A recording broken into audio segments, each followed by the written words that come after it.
So a really interesting piece here in Sports Illustrated, as always, as far as your work is concerned. But what led to the NBA to start looking into hustle stats? Michael, the genesis of this was really Kiki Vandeweghe, who played for Pat Riley in the early 90s in New York. And, going back a long time, and especially with Coach Riley in New York, there was an emphasis on the bench for individual teams on keeping track of things like deflections and quality contested shots and charges, stuff of that nature, loose ball recoveries. So back in the early 90s, Riley would have Dick Harter, Jeff Van Gundy tracking some of that stuff on the bench. And when Vandeweghe was a player there, he would see at halftime, Riley would put up those numbers in the locker room. Between games, he'd put them up as sort of a way to motivate guys to give more effort, to make those sort of hustle plays that don't show up in the box score, as you said.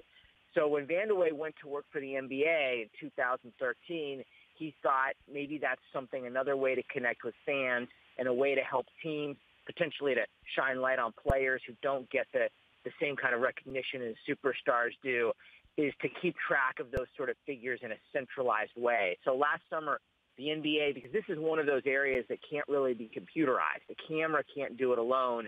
You need the human eye. So they hired 16 people who sit in an office in Secaucus, watch these games, and track these specific categories to try to kind of get us closer to that secret sauce that makes teams really good beyond just scoring points and preventing points.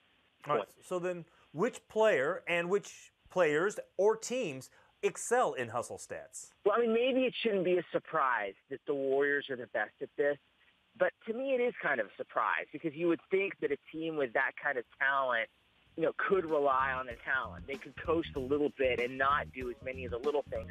And let's be honest, even if they didn't do any of these things, they would still be right there. They'd still probably be your championship favorite.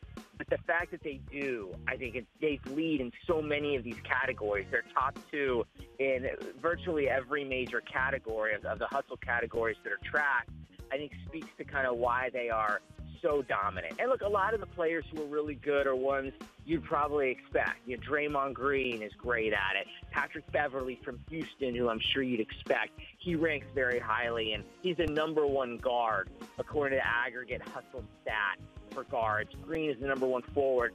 But Steph Curry, who isn't known as a great defender,